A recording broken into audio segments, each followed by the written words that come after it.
Olá. Boa tarde. Boa tarde. Ouvem bem, não é? Isto nem precisava de micro, isto é só para fazer assim um evento mais digno.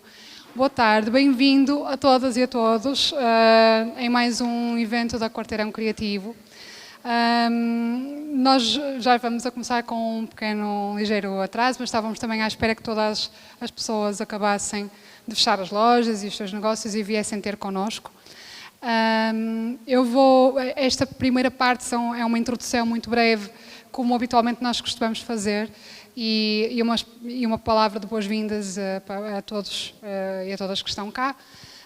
E por isso mesmo esta pequena introdução vai ser em português. Como sabem e como tem sido habitual nos nossos eventos, a dada altura, quando o painel de discussão começar, como temos convidados internacionais e como também convidamos pessoas também de uma comunidade diversa que temos no Quarteirão, então nesse momento vamos fazer a transição para o idioma inglês e é por isso que se justifica isso.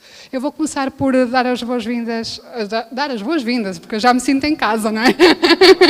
Ao anfitrião, ao verdadeiro anfitrião desta belíssima casa que é o Museu Nacional de Soares dos Reis. António, quero chegar aqui só para dar aqui então, bem-vindo, hein? À minha casa. Bom, muito boa tarde a todas e a todos. É de facto um gosto receber-vos, eu começar a ter uma participação mais ativa em parceria com este Quarteirão Criativo, que é, no fundo, vizinho do museu, um dos grandes vizinhos do museu, e dizer-vos que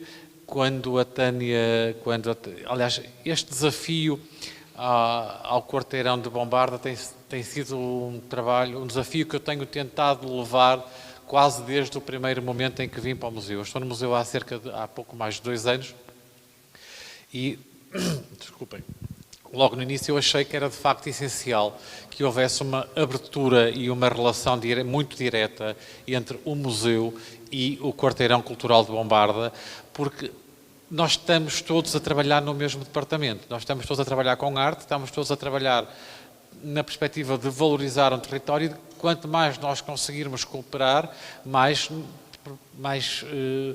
nos conseguiremos implantar todos em conjunto. Bom, desde que eu vim para cá, para o museu, em abril de 2021, a nossa grande tarefa foi, de facto, reabrir a totalidade do museu. O que aconteceu no passado dia 13 de abril, eu penso que praticamente todos acompanharam esse fenómeno que foi a reabertura total da exposição de longa duração do museu. Nessa perspectiva, nós começamos a encarar o museu também de uma forma diferente. Porque eu sou diferente e não há nisto nenhum sentido pejorativo em relação às direções anteriores, mas só porque todos nós somos diferentes e como somos diferentes temos olhares diferentes sobre as instituições e sobre as casas e, portanto, e sobre até a forma de trabalhar.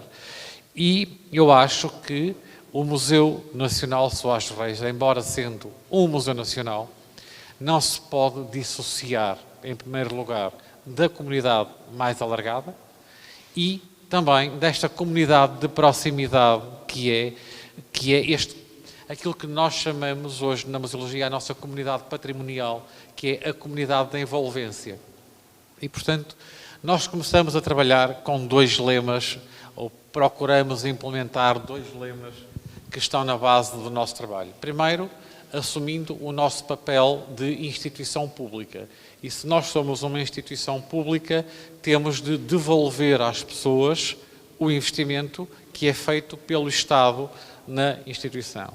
E, portanto, nós achamos que somos um museu que trabalha sobre pessoas, que são todos os artistas que criaram e sobre os quais nós trabalhamos, artistas e artesãos e produtores de arte, por pessoas que somos nós que cá estamos neste momento, é a nossa equipa que trabalha cá e que tem de produzir conteúdos e informação e atividades para pessoas. E, portanto, quem está no centro da nossa ação são, de facto, nós trabalhamos sempre com a pessoa no contexto da nossa atividade.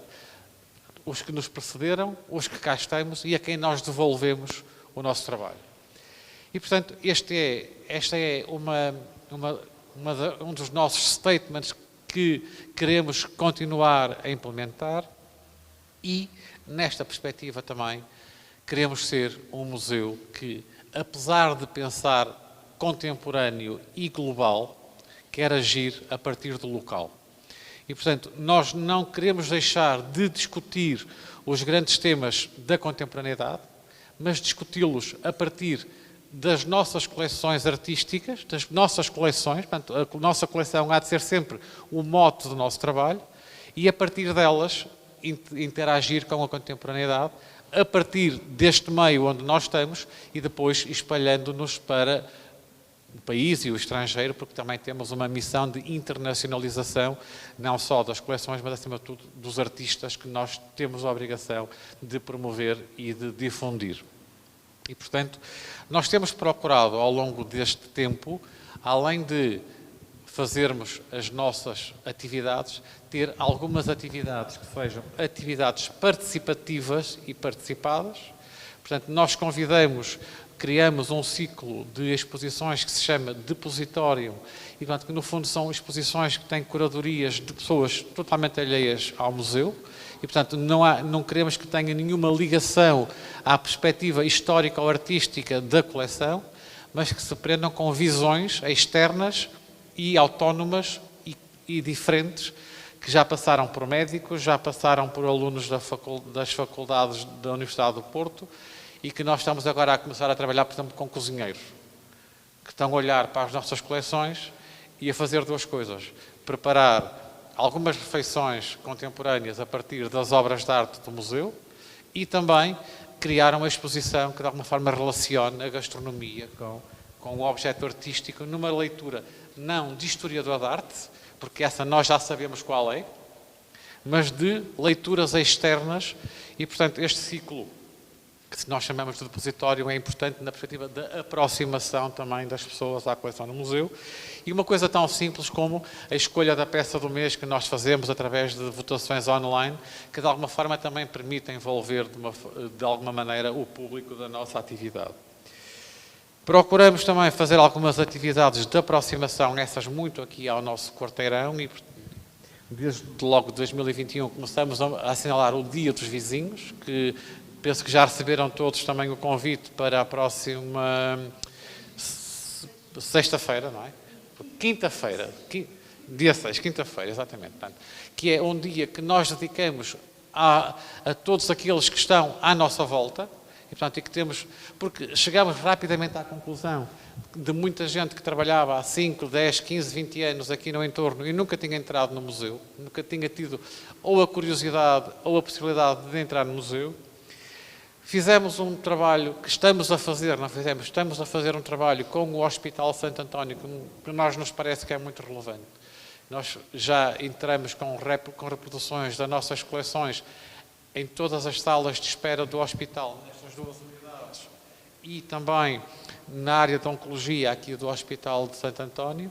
Temos bilhetes especiais para os utentes do hospital, temos atividades especiais para toda a comunidade de trabalhadores do hospital e o nosso serviço de educação, para quem não sabe, está a ir com alguma regularidade ali ao Centro Materno Infantil, trabalhar com as crianças que estão internadas no hospital. E, portanto, é uma forma também de abordagem de pôr a arte ao serviço, a um serviço mais alargado em torno da saúde.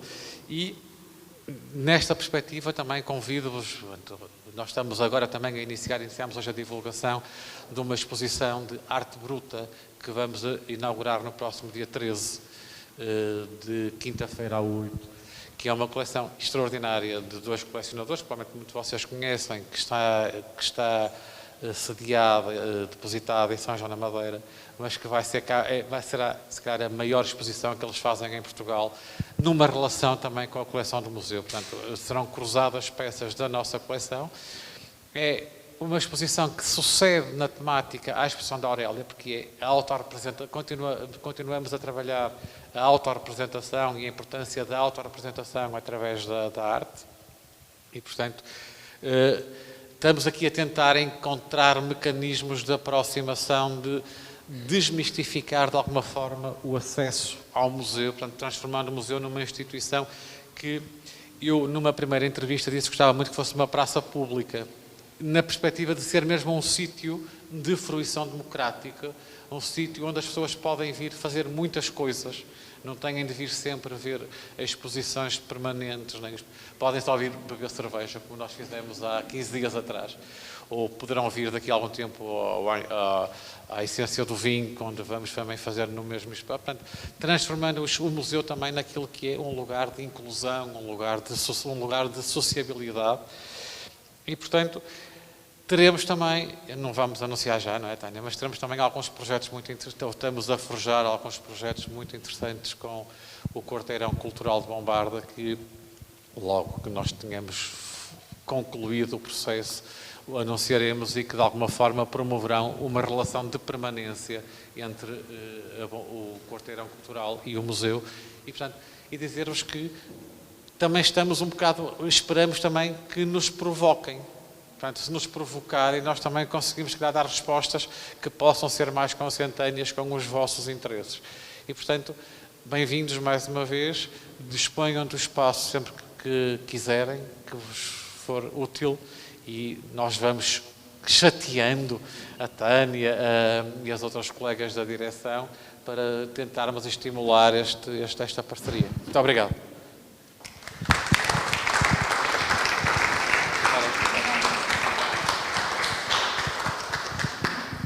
Muito obrigada. Depois, de facto, nós fomos provocados e a gente dá-nos um dedo e a gente fica com o braço todo. E estamos ansiosos por poder-vos apresentar, então, quais são os planos que temos com o museu, que parece que está tudo encaminhado para podermos, no próximo encontro, podermos falar sobre isso e até, se calhar, até apresentar o programa.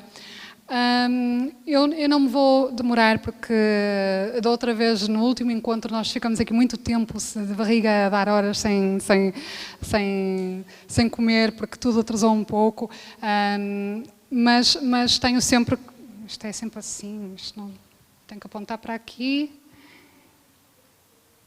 e depois tenho que ir lá com o dedo porque depois não funciona. Pronto. É a parte importante. Eu ponho sempre os agradecimentos no início, porque senão eu esqueço-me.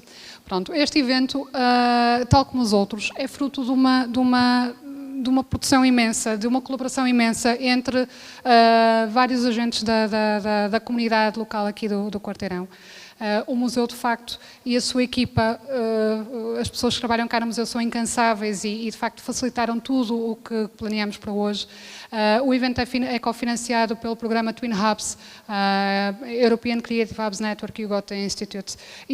Mas não sendo suficiente, porque é um apoio simbólico, temos a colaboração de todos estes, que devem reconhecer as marcas e os logos, e que vão variando de evento para evento, e que sem esta cooperação não teríamos, de facto, os recursos necessários para fazer estes encontros.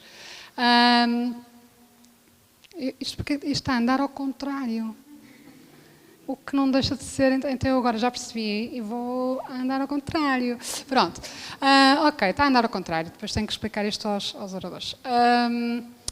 Pronto, estamos aqui na parte da sessão de abertura em português, a seguir passamos para o painel de discussão, falta ali o painel de discussão, os final remarks e depois temos uma novidade nestes encontros que é a visita guiada a uma exposição que nós preparamos para vocês lá fora e que é o resultado também de uma cooperação com o Garagen-Campus, que é o nosso peer em Chemnitz, na Alemanha, e nós preparamos essa exposição convidando pessoas do nosso quarteirão, nomeadamente, estão aqui algumas, o Álvaro Negrelo, o Luís Mendonça, o Gêmeo Luís, que já passou por cá a dizer olá e já, entretanto, já desapareceu, a Eva Viana, a Ana Cancela, a Ana Catarina e o Pedro Barros, tudo pessoas que ou vivem ou trabalham, são residentes no quarteirão e têm histórias que normalmente nós não ouvimos falar e que estão contadas lá fora.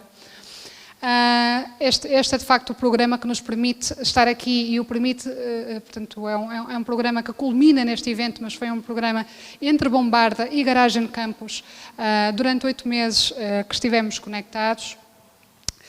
A Quarteirão Criativo, a associação que foi formada o ano passado, é uma associação de desenvolvimento local que visa melhorar a vivência neste quarteirão e coordenar ações da comunidade, um pouco como no fundo também o António mencionou, esta coordenação de pôr as pessoas em contacto, pôr as ideias em circulação, de forma a as coisas acontecerem.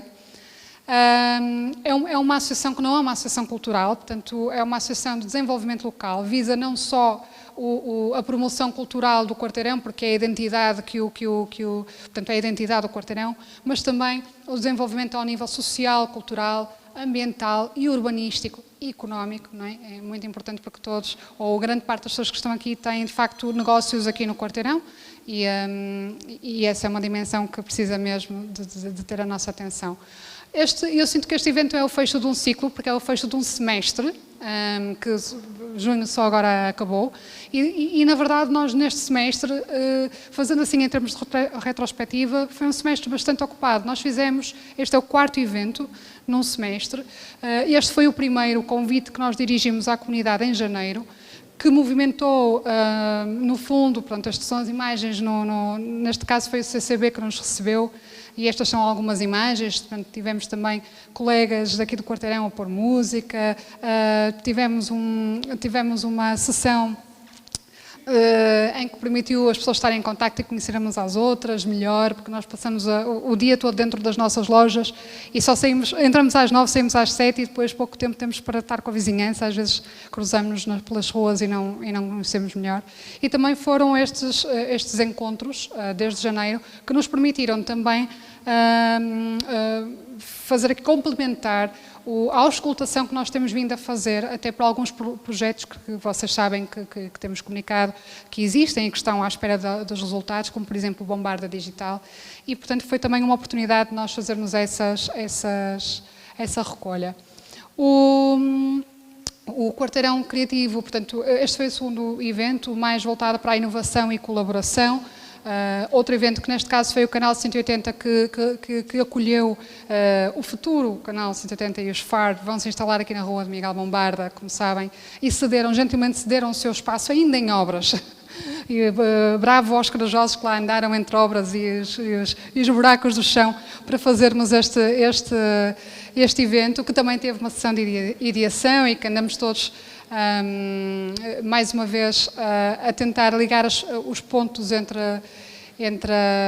os assuntos que temos perdidos e são tantas as coisas a que nós queremos chegar. Estas são algumas imagens e somente há 3 semanas atrás, se alguém se pergunta porque é que estes eventos foram tão seguidos, porque nós não conseguimos controlar tudo e de facto nós temos estas parcerias com pares internacionais que também têm as suas próprias agendas e portanto às vezes temos que jogar com todos os interesses e com todas as disponibilidades, daí ter sido tão em cima. Este último foi na Galeria Fernando Santos e também foi um evento que contou com a colaboração e um dedo grande do Pedro Galego, do Meca Studio, que nos ajudou a programar com um painel de discussão muito interessante acerca da tecnologia a favor do desenvolvimento local e a tecnologia e o cruzamento da tecnologia com a arte, de forma a promover o território físico. Este evento também, pronto, no fundo teve as suas várias fases, secções de painel de discussão, convívio, que no fundo tomamos conta, ocupamos, não foi o Largo da Maternidade para o nosso convívio e que teve de facto, portanto nós temos tido uma adesão bastante interessante porque temos tido sempre inscrições acima das 100 pessoas e no fundo sabemos que as pessoas que chegam primeiro às vezes são as primeiras a sair, depois as que chegam mais tarde, depois de fecharem tudo às 8 horas são aqueles que não estão no início mas estão no fim. Mas por essa passagem temos tido 100 e tal pessoas, entre 90 a 110 pessoas por cada evento, o que também mostra que as pessoas estão interessadas em fazer alguma coisa ou em participar ou estarem mais ativas e participativas naquilo que acontece no quarteirão e têm ideias para contribuir e para que as coisas sirvam aos propósitos deste espaço que precisa de ser preservado, cultivado para ter um futuro cada vez mais próspero. Eu convido-vos a visitar o site, porque eu não vou maçar toda a gente novamente com os projetos que nós temos em mãos e que neste momento estamos Alguns já estão a ser desenvolvidos, como o Bombarda Digital Lab, que foi a convocatória aberta que nós ganhamos no ano passado. Assinamos um contrato finalmente ontem e, portanto, vamos começar a desenvolver esse projeto. Os Twin Hubs têm acontecido diversas vezes. O Bombarda Digital, estamos com muita, como vocês sabem, estamos com muita fé que se vai concretizar e será um projeto muito importante para este território. Por fim, nesta página do nosso site, nós continuamos com isto desatualizado. Nós já não somos 35 associados, somos mais de 55, só que não foi atualizado ainda no site. E mais uma vez apelo, está cá o resto da equipa, a Virgínia, que deve estar aí por chegar. Se quiserem associar, se quiserem mostrar o vosso...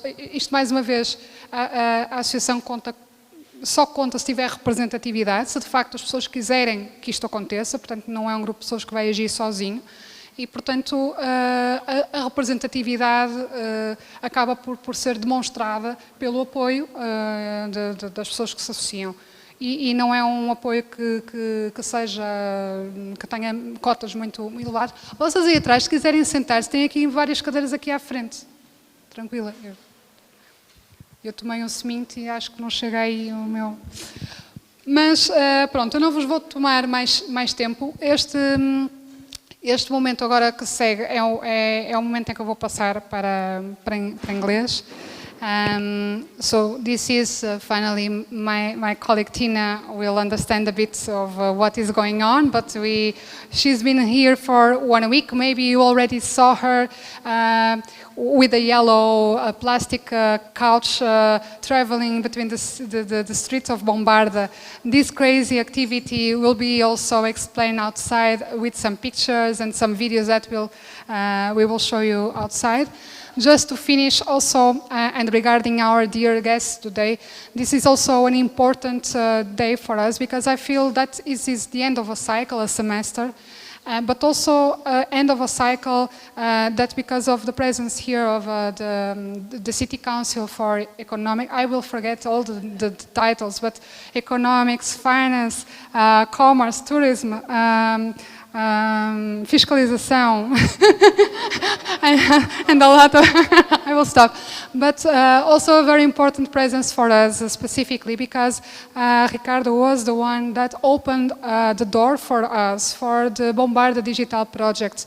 And if the story must be told, I believe, because we were, and this happens a lot, we were knocking on a lot of doors on the municipality to address our proposal. That is a proposal coming from the citizens of Bombarda for this PRR call.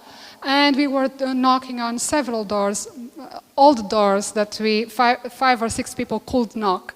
And Ricardo was the one that opened the door for us and scheduled a meeting like, this sounds interesting, maybe you can meet and you explain me a little bit better what the proposal is about. And this is opened the door for us to present and the municipality actually to find this was a good idea. And then all the other departments and the associations, including Porto Digital and the other departments, of course, and the commerce was the main department for this application. And the Porto municipality accepted to run for this call on our behalf. So this is also, as because July they promised to deliver the results of this, they are the government, okay, to deliver the results of this application. Also, it's a cycle that now Ricardo is joining us on this panel discussion. I will now pass my word to Katia Fernandes. Katia is also part of the board, direction board of Quarteirão Criativo, and she will lead the conversations. Katia, can you come to? Isto anda ao contrário. Tem que tocar aí embaixo. Aí estou. So thank you again for being with us. We are not going to delay anymore this part of the conversation. Just saying again, this is the end of a cycle of a collaboration between Bombarda Quarter and Garagen-Campus in Chemnitz in Germany. We have been collaborating for the last 8 months, and we had the chance to visit them in May and learning from their experience, learning the best practices, and today we will share with you some of our learnings, our pains, and our future projects. I invite the speakers, the guest speakers, to join me here, and we will follow the conversation.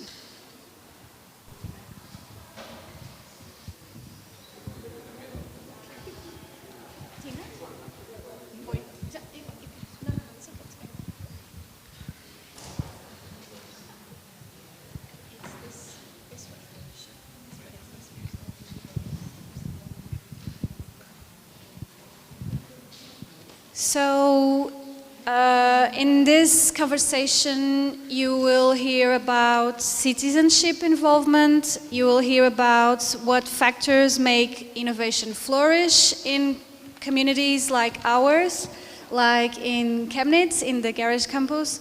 You will hear about what drive economic growth inside the communities, the neighborhoods, and how can they influence the city's dynamic. Our first guest speaking with us is Tina. She's the one representing our Twin Hub, and we will talk, you will see that we will connect 3 dots. The cultural dot, the social dot, and the economic dot in this conversation. Tina will speak about the social, but especially the artistic and cultural point of view in this conversation. And you can tell us a bit of what is your role in Chemnitz and what is the Garagen-Campus. So, hello everyone, hola.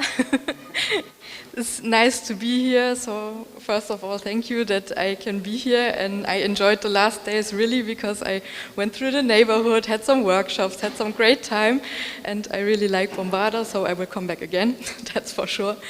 And yes, I also think that we are in the perfect place right now because the sign in front of this door, it says something with, it's a place from people, for people, so I think that really belongs to our topic today.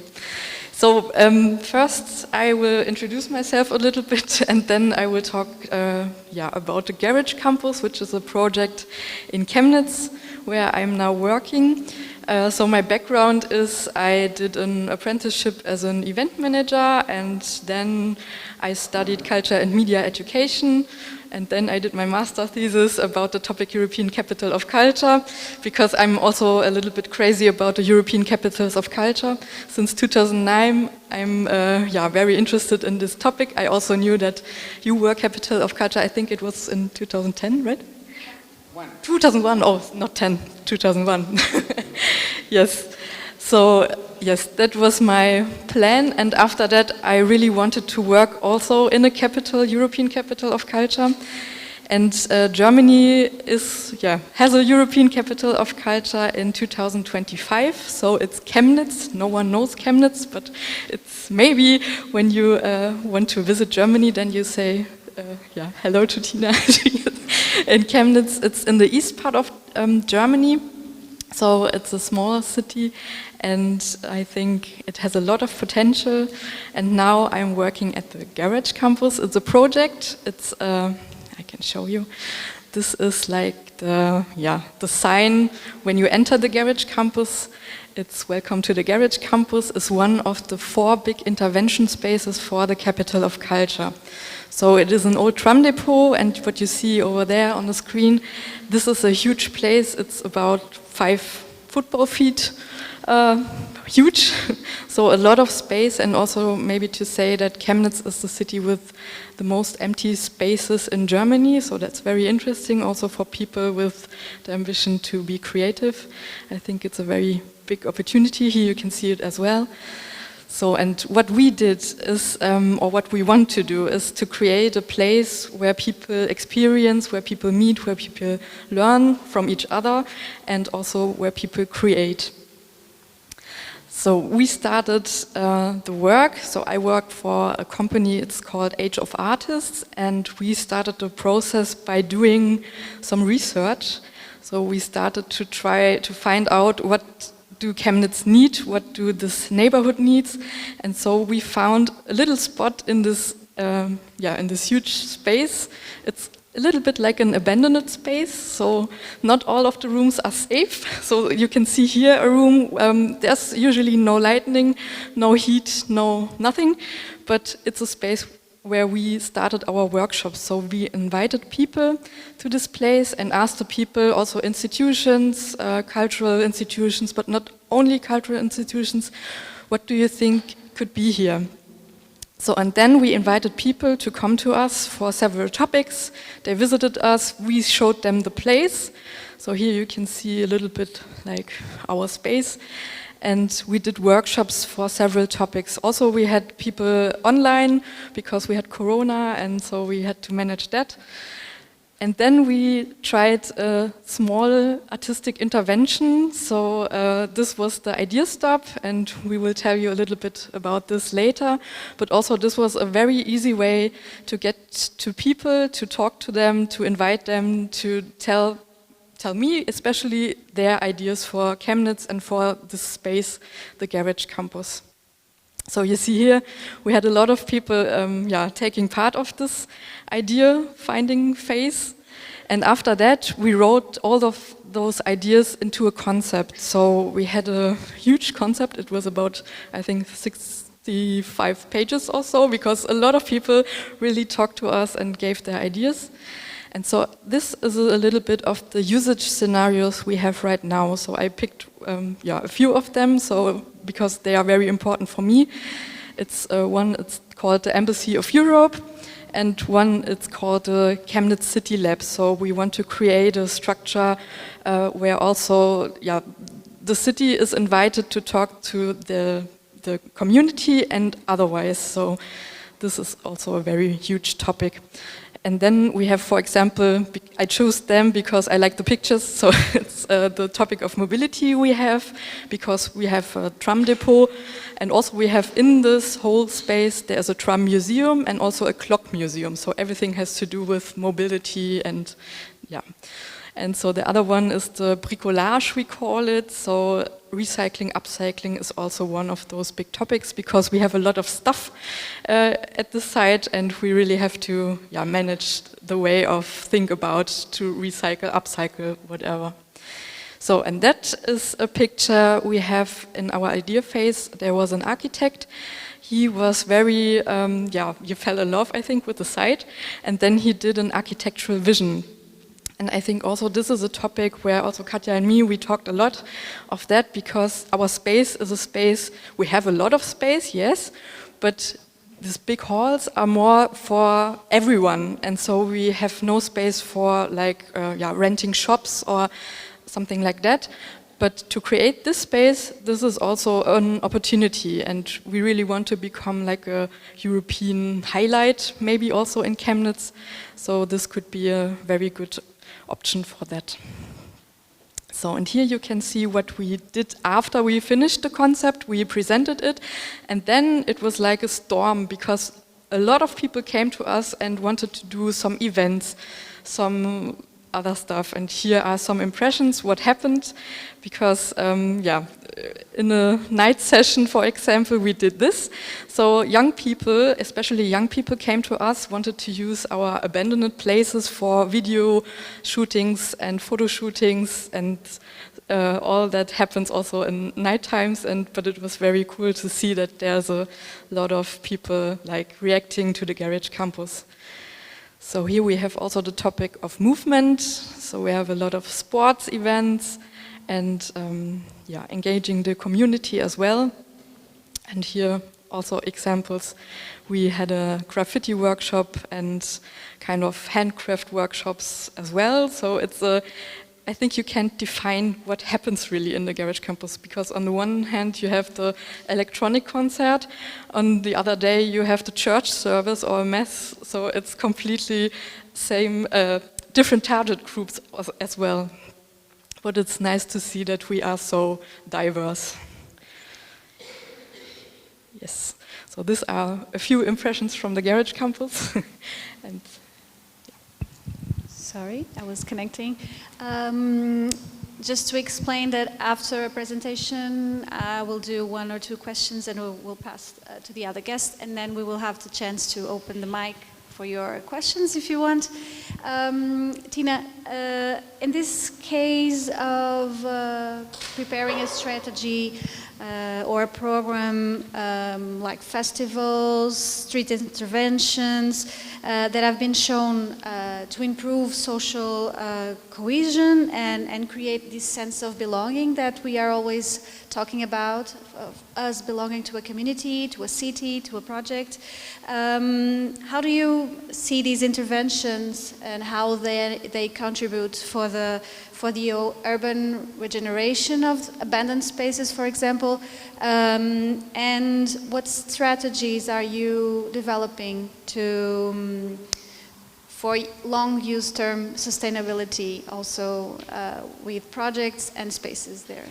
So for us, I think it was a very huge learning process as well. So we started, for example, the small artistic intervention, although it's not very art, but it was crazy. And I think also with this craziness, you get somehow people. So you, have a little bit of attraction and you inspire them, for example, and you also have the chance to get them to action. So I think this was the idea stop, what was the result of this. And I think this was very useful and I never expected such a result really, because I had this plastic chair and it was like, okay, I have no money, but I have this plastic chair and I will put it on the street and maybe someone will come to and listen and talk to me. And yes, it was very cool, and that was the most most cool part, I think, for me as well, because I like those a little bit of crazy things going on. And I think after this idea searching phase, we had the feeling that the people really want to try. So we gave them the space, and it was like as a Garage Campus, we give the frame, and the people, they fill the frame. So it was so lovely to see that all of the people, they are creative and give people space, and then let's see what happens. And I think it was an experiment, but it showed us that exactly that is maybe the future of the Garage Campus, that we are not specialized, but that we are open for everyone. And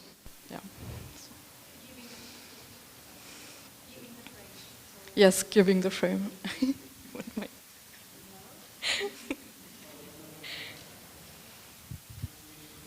Ele já liga? Já está. Obrigada. Thank you. So at this phase towards the capital of culture, Garage Campus is finding this or improving this vision in terms of architecture, and the next steps are to improve the spaces, to welcome events, co-work spaces, different purposes. Yes, exactly. That's the goal for the next almost 2 years. Yeah. Because now I have to say that also because we are now under construction, so the whole space is like a mess. It looks like a really huge, or it's going crazy right now at the moment because we have some renovation starting. But hopefully next year in summer we can like move on, and reopen. Yeah. Thank you. We will have the chance to come back to you in our final remarks. Now we would love to hear José Carlos Mota. Also, I'm not putting myself in the position of naming all the all the tasks that you have in your hands right now. Mainly professor, researcher with topics concerning social mobility, participative activities also. Can you explain us a bit of your work and give us this side of the social relationship that also can public, private entities can do? Concerning local creative districts, and especially your case studies and what have you been doing in the field? Well, first of all, thank you very much for the invitation. Thank you, Tanya, and thank you, Katja, for this invitation to be here. Well, I've been working for quite long on participatory process with citizens. And, well, my main research question is, why do people participate? There is a notion, and there is the idea that Portuguese people, citizens, they don't care about collective issues. They are too individualist, and when we invite them to come, they don't. And there is an idea that there is a problem. We tend to make a joke about that they tend to say that there is a genetic problem with participation, that we have a problem in our DNA that not allow us to participate as others. But well, we know that it's not true. And this room is full of people, and what Tanya was telling about the participation of these citizens and actors from this cultural quarter shows that that's not true. But you could imagine, you could say, well, that happens because this is part of an elite from this part of the city. So if you go to other more deprived areas, eventually that doesn't happen. Well, what we are researching and working and practicing is to get the organizations and to get the municipalities to create different methods, different approaches to citizens. They are not called, and Antonio in the beginning was explaining that from the perspective of the museum, they are not working for the citizens, for the community, but with the community. So they are part of all the story. Even from the beginning, when you decided what you want to be as an organization, or as a community, or as a cultural quarter.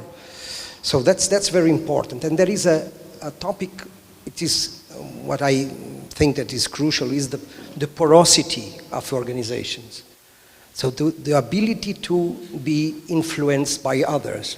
It's very important when you are very conservative, when you don't let people to come in, or when you don't go out to others, the possibility of influencing them or be influenced by, it's very low. So what we have been working is to create different methods. And I don't know, can I share? Well, I would share even with very, very hard communities. Imagine, I don't know, if I ask you what is the most excluded community in Portugal, what would you, in Portugal, not in Porto, in Portugal. Qual é a comunidade mais excluída de todas que vocês conhecem em Portugal? Eventually the gypsy community, right?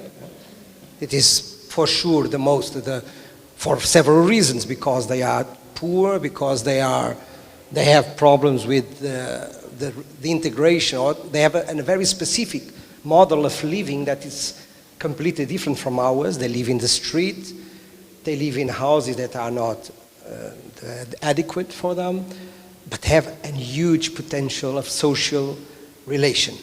I don't know if you have went to the door of the hospital. I was there taking a coffee.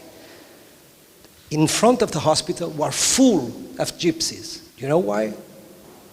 Because there is a gypsy in a hospital, and when there is a problem, they unite and they go there to take care of it. So they are a caring community. You know that we tend to say that they are less citizens, with less qualities, with less abilities, but we are the ones who let our old people alone, and most of the times in hospitals. So it's a very interesting lesson from them. And I bring you another lesson.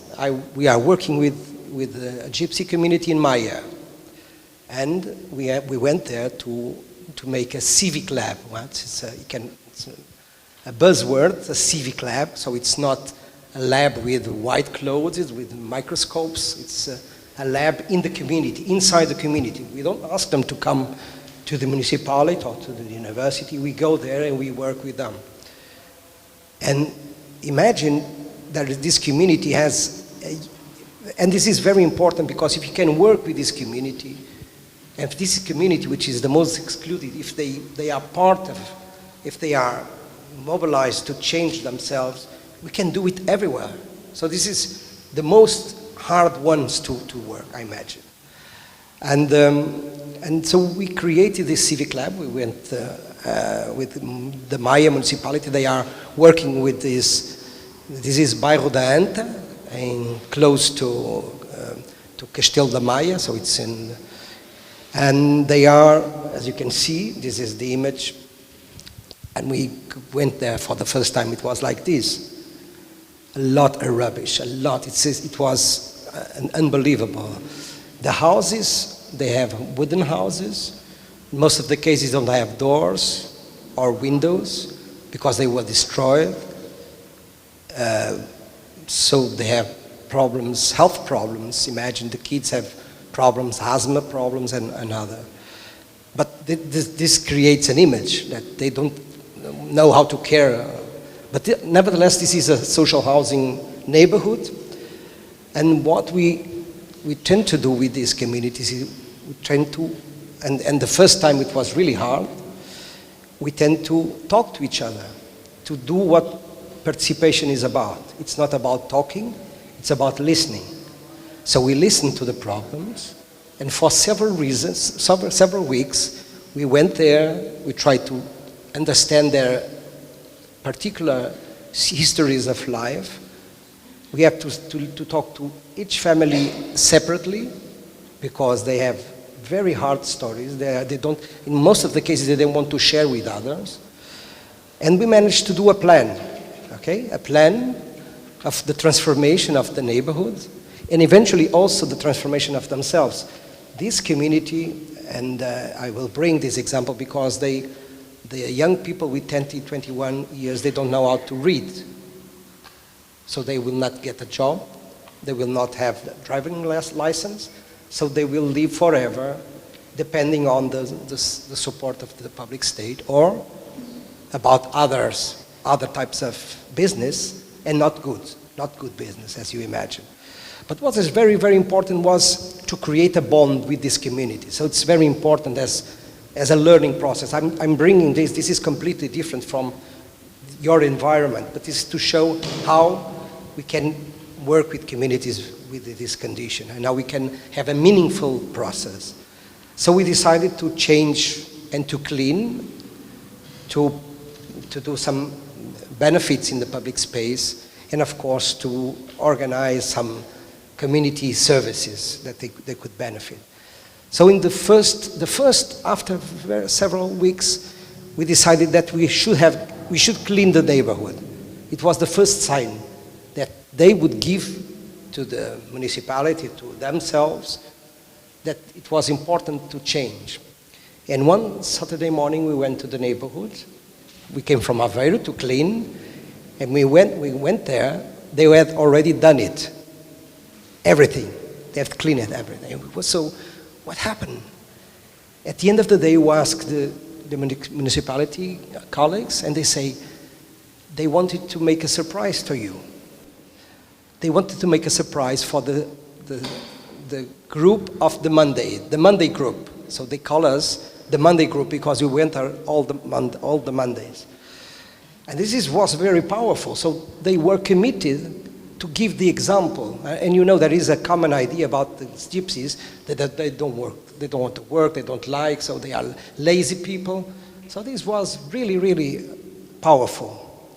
So then we decided to do other more hard tasks. We showed them the place, the walls. They were in this terrible appearance, and we decided that we should do something about that because this wall was hiding the neighborhood. It was behind a sport facility, so far from the urban center. So we did a project with them.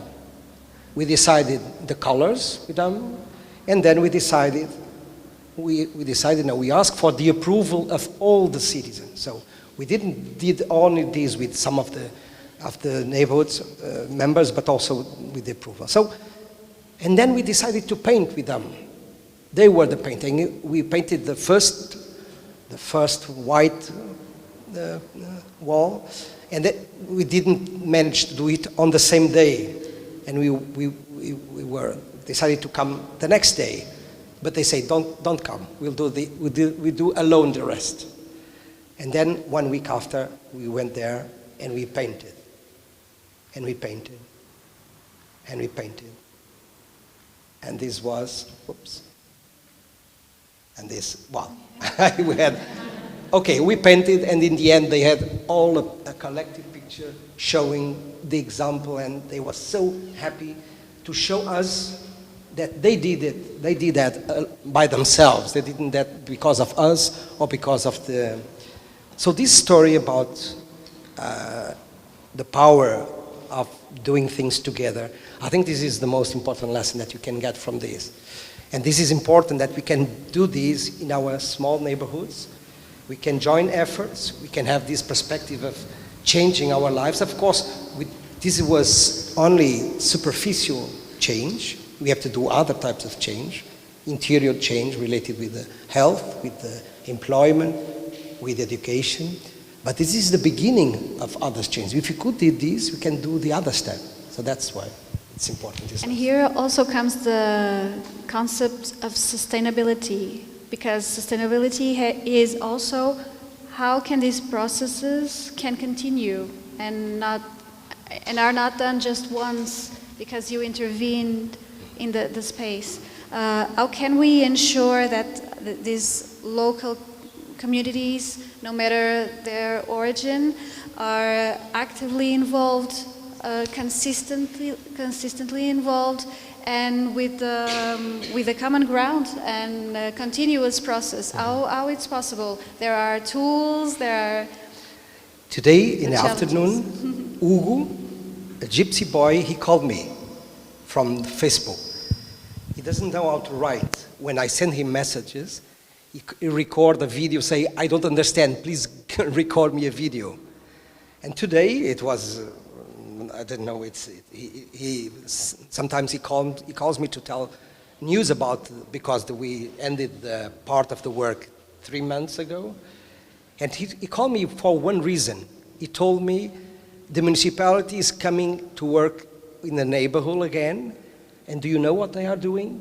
They are discussing with the neighborhood about the future project, the social housing project, and he was so happy.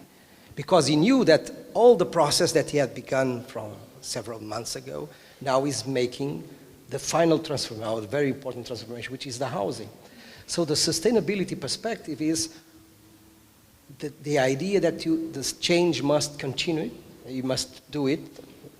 There are a lot of steps. The next step is housing, because the houses are really, really bad.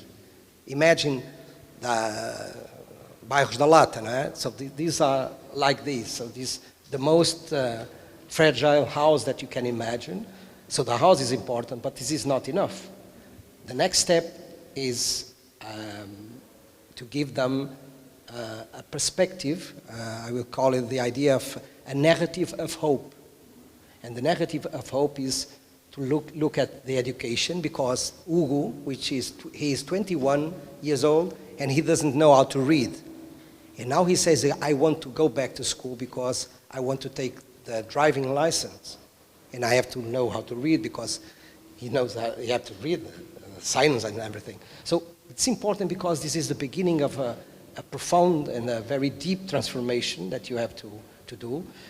And our role, and the role of what we do, we are mediators between the communities, the different members of the communities and local authorities, the communities and other organizations like the police. They have problems with the police, so we are trying to do this role, which is very, very important, because they can feel that they believe and they understand that they have confidence in what we are doing.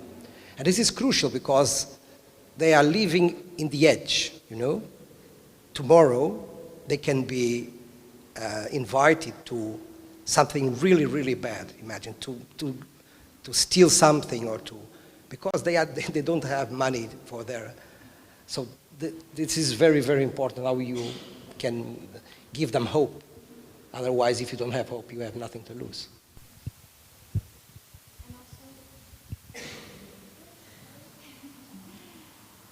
So we come again to another concept that makes the bridge for the economic side, is this notion of cross-fertilization, that it's also useful to explore in the human side. É seta de baixo. Aqui estava... Se quiser, se não se importa, voltarmos só um slide atrás, porque não se conseguiu ver este, precisamente. Foi a imagem que saltou. Portanto, perceberam, you understood that we are now going to the last point of this triangle, which is related to the economy, because we are connecting social, cultural with economy. We have here the Council for Economy from the city of Porto, and I would like to start this conversation asking you about what's the perceived value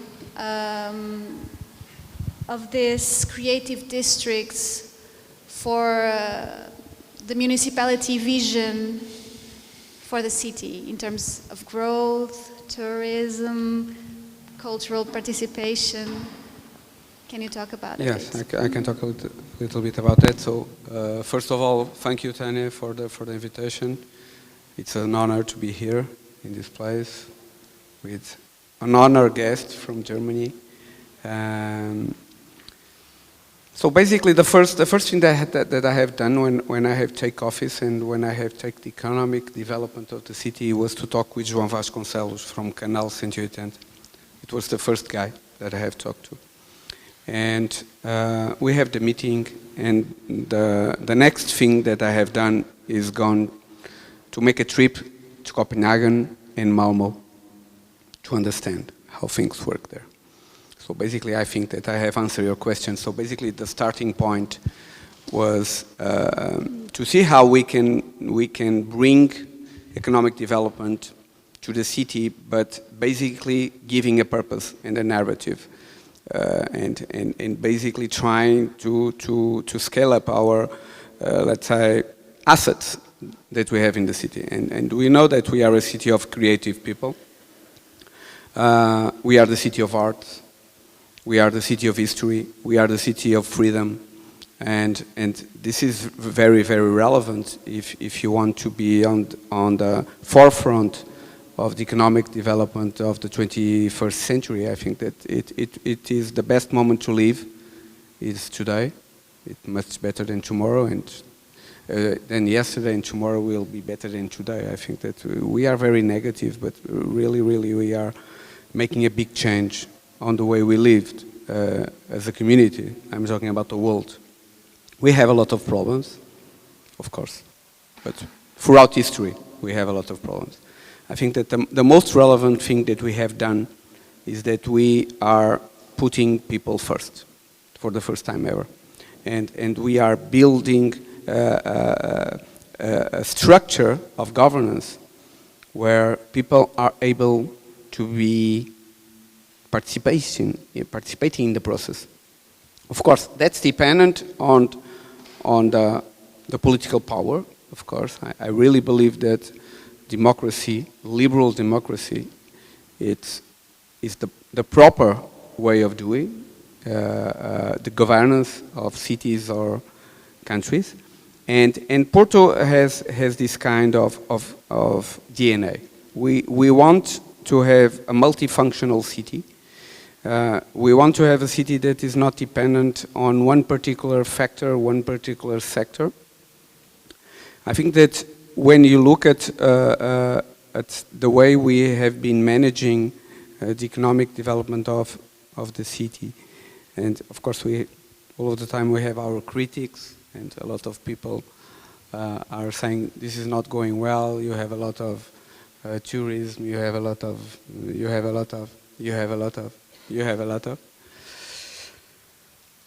And of course, too much is too much. But it's something that you can manage. So it's a question of managing, and the problem is when you don't have nothing.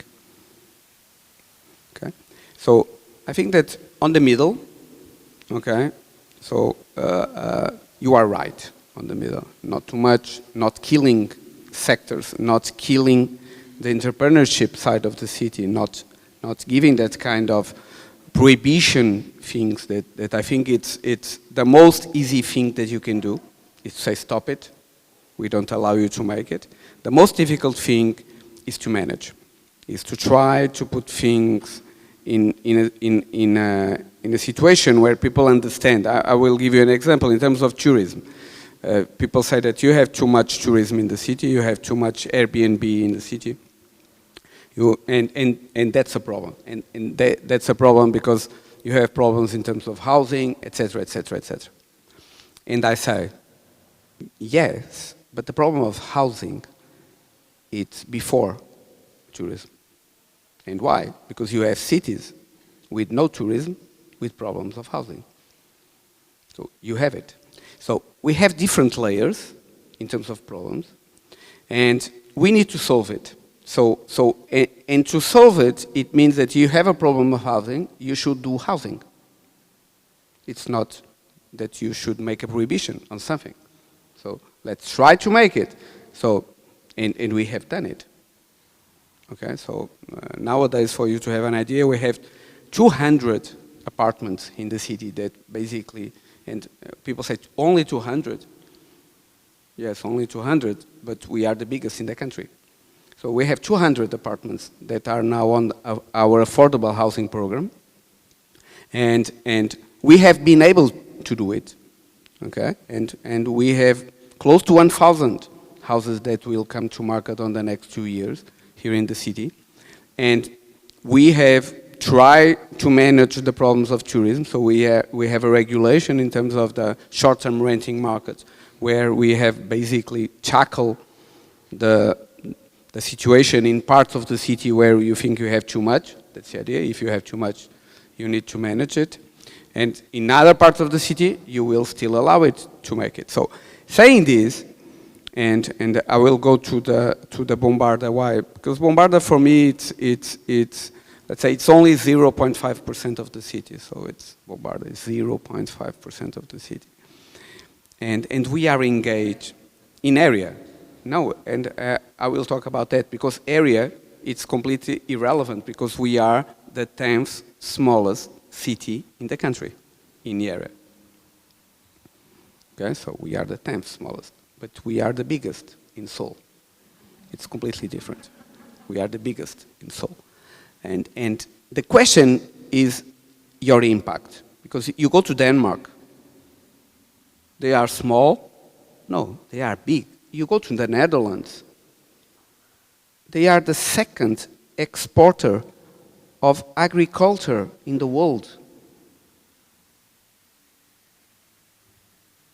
Second. They are a big country. No. They have been able to make a huge impact, and that's a relevant thing. So I think that we in Portugal, we have this kind of problem, is that we think we are small. No.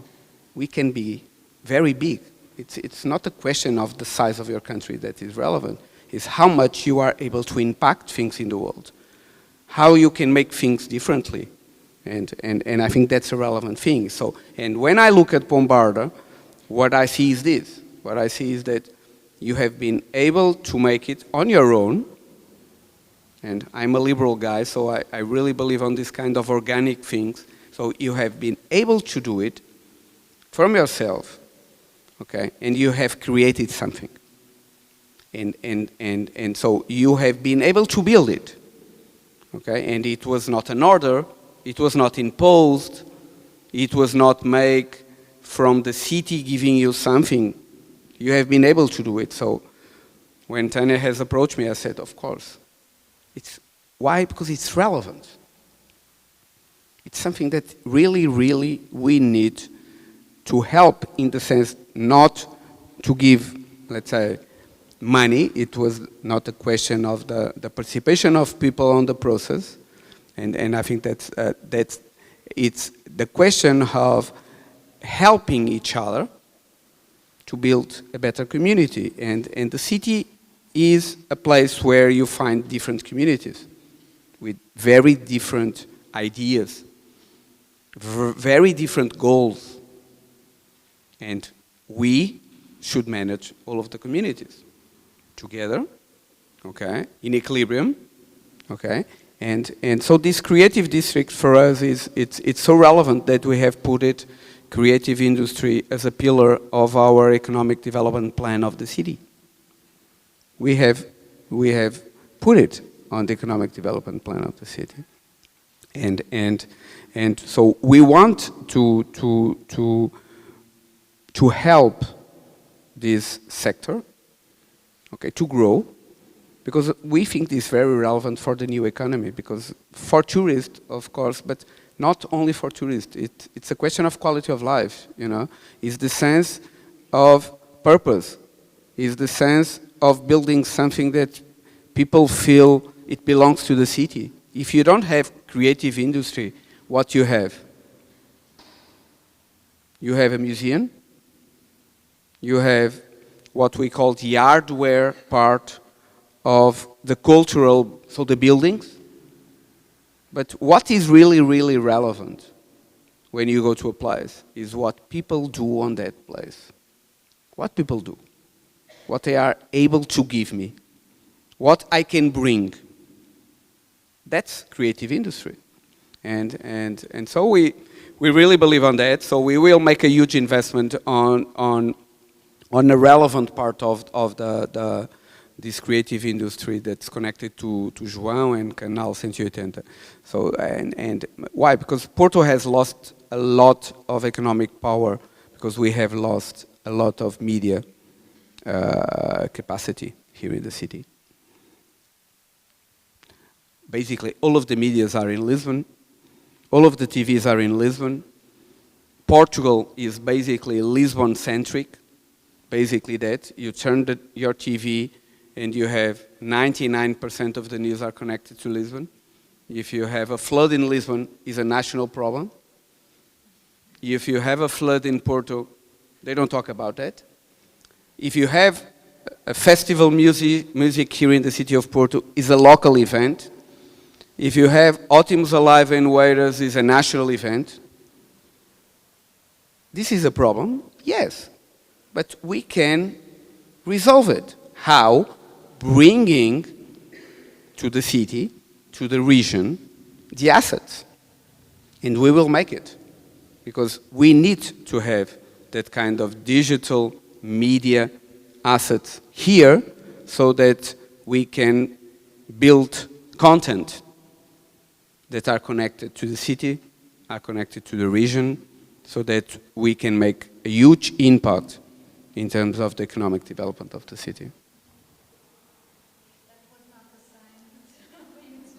Yeah. No, but I have stopped it. I'm talking too much, you know. But I'm interested also to learn about the measures that have been in place to work actively with the creative districts. Can you name a few? Yes, well, basically what we have done, we have this digital Bombarda project that I think will be very relevant, and we are waiting for the PRR, basically for them. So Lisbon again, so that the guys in Lisbon make the decision to work a little bit and to make it happen. So we are really think that it is a very relevant project, and we've, as Tanya has told, we have supported and we have engaged in this project because we really believe that we have only two projects in the city. One, it belongs to the municipality, the other one, it belongs to Bombarda. And it was really a message that I want to bring to the institution, to the city hall, that we can make things with partners. Okay, and sometimes it's better. I really believe on that.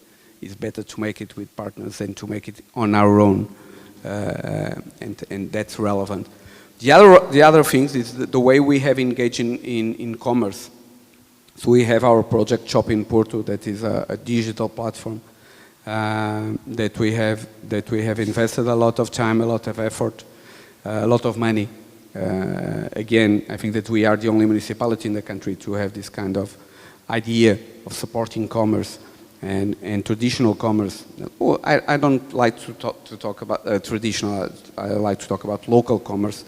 And the way we have supported all of the events that happen in Bombarda, I think that what we need to make one step ahead is that you call yourselves a creative district. And I think that the municipalities should see that as a district, you know. So basically districts are most of the time legal entities. And I really believe that in this, so we have basically two different districts in the city. What I call Porto Innovation District, that is University Center in Asprella. That is an awful name. No one knows Asprella. You go throughout the world and you call it, I'm going to Asprella, and everybody, so what is that? So we have labeled it as Porto Innovation District. We have invested a lot of money on that, so as a municipality. We have made a study on that, and we have given the study to the stakeholders, to the university, to the polytechnic, to the research centers there, to the hospital, and we have said, now take care of the district. And basically, you should propose us measures in terms of mobility, public space, wherever. So treat it as a district. I'm waiting 3 years. So basically, what I want Bombarda to make is to make it happen. Basically, help us manage everything. Basically, the public space, mobility, let's say, the way that you can interact with the city.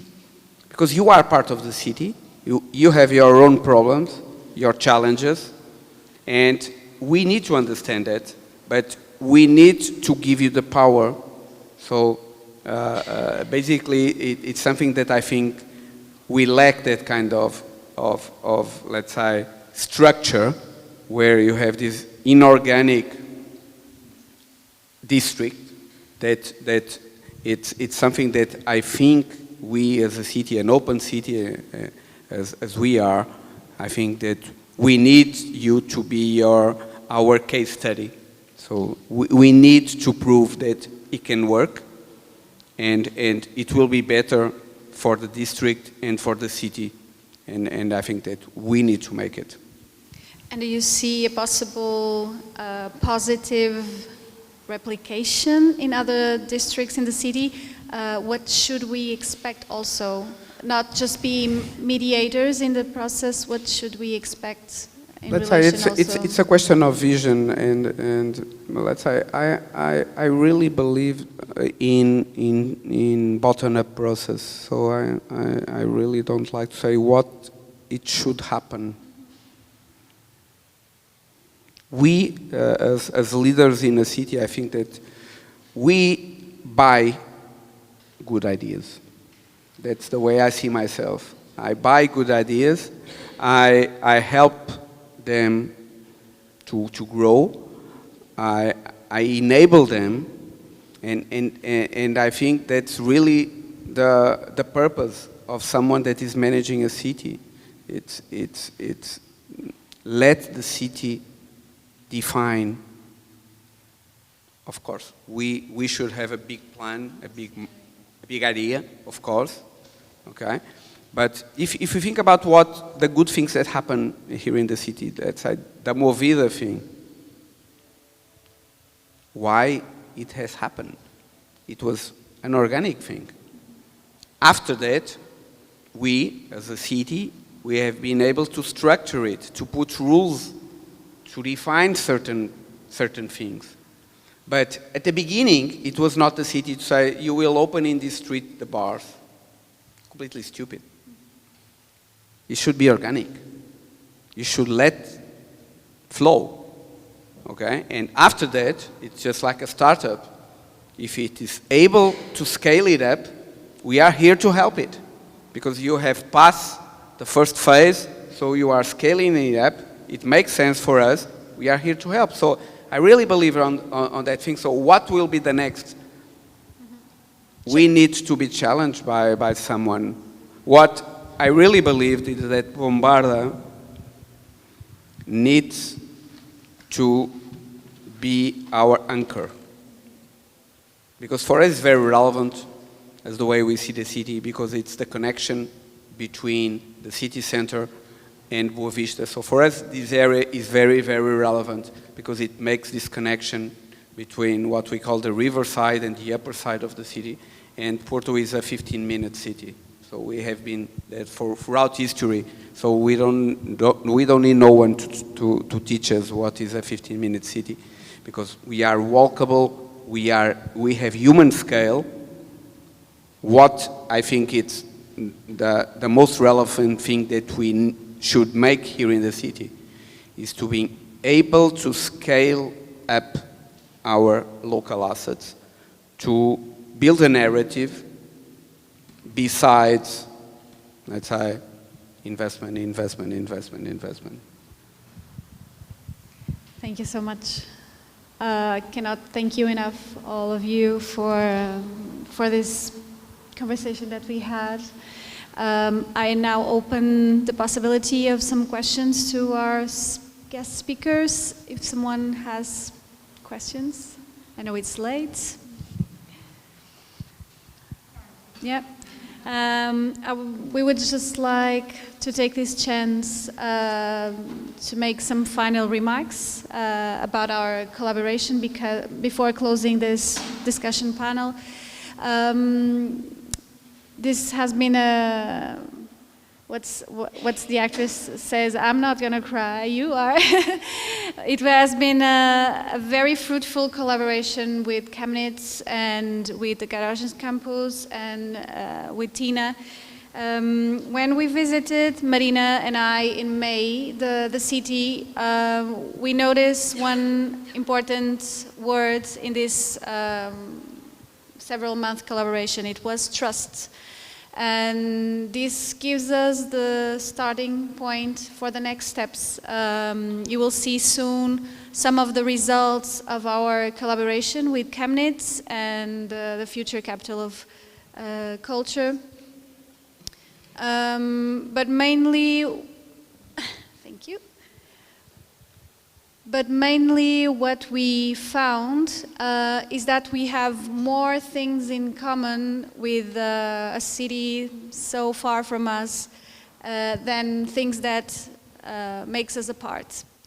So we are picking up these differences, our best practices, learning how to be representative, how to be these mediators inside the community. And now we can help together to talk with governance and to find some fundings. We are already talking about a collaborative application to the Bauhaus European project and other fruitful collaborations that we can do in the future. Because we have an association, but we don't have a headquarter. Our headquarter is our neighborhood. They don't have an association, but they have a headquarters and a place where they can meet. Our meeting place is our neighborhood, our several streets. So I'm looking forward, we as an association, our neighborhood, and hopefully our city and our country, we are looking forward for our next steps and our next collaboration with Chemnitz and the Garagen-Campus. Me too. Yes, and I think also that we both have the power to create some, because we have some infrastructure. You told already that we have the place, but not an association, but you have the association and not a place.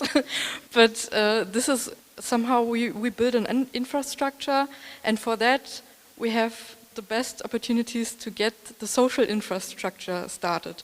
So with a lot of creativity, and this is why I think art, creativity and culture is so important to engage people. I think we can do our best to create something very beautiful, and the social infrastructure will grow, and also our collaboration, I'm looking forward to it, because we are now at the starting point, I think. Thank you again to our dear guests.